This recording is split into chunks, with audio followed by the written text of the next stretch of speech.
நீங்கள் ஃபல்லுடா கடையும் போடலாம். நாங்கள் கற்றுக் கொடுக்குற ஃபல்லுடா வச்சு தனியாக ஃபல்லுடா கடையும் போடலாம்.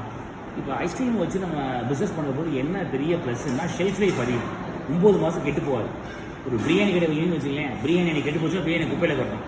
இந்த மாதிரி ஃபல்லுடா ஷாப்பு, மில்க் ஷேக் ஷாப்பெல்லாம் உங்களுக்கு வந்து கேஃபேட்ட ஜென்ரலாகவே உங்களுக்கு வந்து வேஸ்டேஜே ஆகாது. எல்லாமே 8 மாதம் 9 மாதம் ஷெல்ஃப் லைஃப். இப்போ கேஎஃப்சியாக யூஸ் பண்ணுறாங்க, மெக்டோனல்ஸ் தான் யூஸ் பண்ணுறாங்க, எல்லாரும் யூஸ் பண்ணுறாங்க. நம்ம வந்து தப்பாக ரைட்டான்னு கேட்டால் எல்லாருமே தான் உபயோகப்படுத்திட்டு இருக்காங்க. கவர்மெண்ட் வந்து எல்லாருமே அலோவ் பண்ணுறாங்க. உலகத்தில் எல்லா கவர்மெண்ட் அலோவ் பண்ணுறாங்க, கேஎஃப்சி, மெக்டோனல்ஸ். ஸோ இப்போ இந்த ஃபல்லுடா பொறுத்த வரைக்கும் உங்களுக்கு லாபம் வந்து அதிகம். கிட்டத்தட்ட 50% 60% லாபம் இருக்குது ஃபல்லுடா பொறுத்த வரைக்கும். அதில் உங்களோட காஸ்ட் இருக்குன்னு வச்சுக்கலாம், உங்களோட ரெண்ட் இருக்குது, உங்களோட வாடகை இருக்குது. லஸ்ஸி மட்டும் வச்சு லஸ்ஸி ஷாப் பண்ணலாம், ஃபல்லுடா மட்டும் வச்சு ஃபல்லுடா ஷாப் பண்ணலாம், மில்க் ஷேக் ஷாப் மட்டும் பண்ணலாம். எல்லாமே சேர்ந்து பண்ணும்போது கேஃபே ஆகுது. பர்கரு, சாண்ட்விச்சு எல்லாமே கலந்து லிமிட்டடாக கொண்டு வரும்போது தான் அது வந்து கேஃபேன்னு சொல்கிறோம்.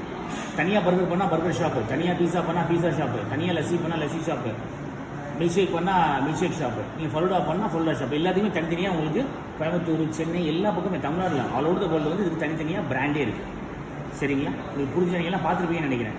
இப்போ ஃபல்லுடா ஹட் இருக்குது, ஃபல்லுடா கிளப் இருக்குது, ஃப்ரூட் பேன்னு ஒரு பிராண்ட் இருக்குது. இது எல்லாமே ஒன்லி ஃபல்லுடா. ஸோ நீங்கள் ஒரு சிங்கிள் ப்ராடக்ட்டை கான்சன்ட்ரேட் பண்ணலாம், மற்ற ப்ராடக்ட் ரொம்ப லிமிட்டடாக வச்சுக்கலாம். எக்ஸாம்பிள் ஃபல்லுடாக்கே ஸ்பெஷல் ஷாப் ஆரம்பிக்கணும்னு வச்சுக்கோங்களேன். ஃபல்லுடாவை ஹைலைட் பண்ணிவிட்டு மற்ற சாண்ட்விச்சோ மற்ற ஒரு கோல்டு காஃபியோ மில்க் ஷேக்கோ சைடில் வச்சுக்கலாம், லிமிட்டடாக வச்சுக்கலாம். இதை ஹைலைட் பண்ணலாம். இல்லை எல்லாமே வைக்கிறீங்க, நீங்கள் கேஃபேவாக வைக்கலாம். புரியுது?